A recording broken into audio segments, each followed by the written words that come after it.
Hey, my name's TJ. I'm the campus pastor out in Ramona, and this weekend we spent the entire time talking about God's unmerited love for us, and that shouldn't fall flat, dull, or unremarkable on our hearts. That should be understood for what it is, an outrageous, absurd, amazing thing that we are the recipient of it. One of my mentors said something the best way, better than I could ever say it. His name is Dr. David Orlowski, and he said, the rest of the world is forced to live for love, but as Christians, the biggest gift that God gives us is we get to live from his love.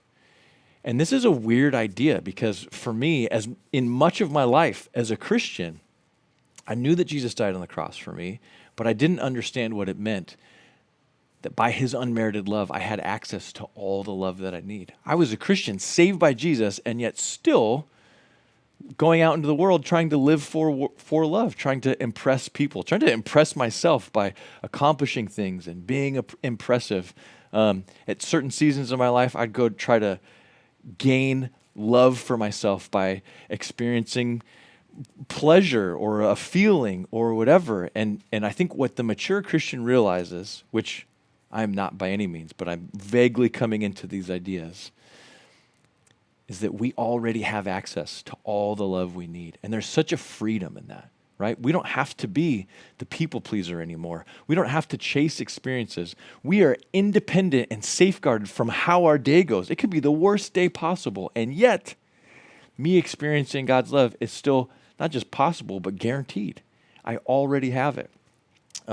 John 13:34 through 35 says this. A new command I give you, love one another as I have loved you, so you must love one another. By this, all men will know that you are my disciples if you love one another. As Christians, we're supposed to be solidly aware of what kind of love we receive from God, and then we're supposed to go give the same exact thing. But the crazy thing is I think lots of Christians try to just go do better. They try to just go love people out of their own strength, and you can't give people what you don't have, right?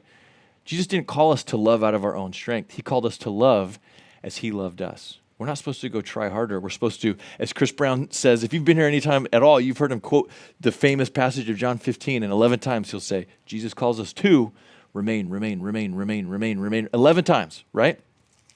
Well, in that passage, realize in John chapter 15, verse 9, what he's calling us to remain in, this is what Jesus says, John chapter 15, verse 9, as the Father has loved me, so have I loved you. Now remain in my love. We're supposed to let our tanks get completely filled up by him and then let that overflow onto other people. It's not our creativity or our extra effort or our spiritual saintly patience that changes the way that we love other people. It's supposed to be us remaining in his love, getting completely filled up, and then living from his love instead of for his love. The rest of the world has to go take love from everybody. They have to heap expectations on people. They have to experience pleasure and all these things. You and I just get to remain in his love. And you're like, great, but that sounds super hippie. How do we do that? I don't know how this will land with you, but if you think about all the things we do as Christians, when I read my Bible, when I listen to worship music in the car, when I go to church, I participate actively in singing worship, when I'm vulnerable and real in my life group, we don't do these things to check the religious obligation list we have. We do them because they're opportunities to remain in his love. And our tank gets a little bit fuller. And you've probably experienced this, right?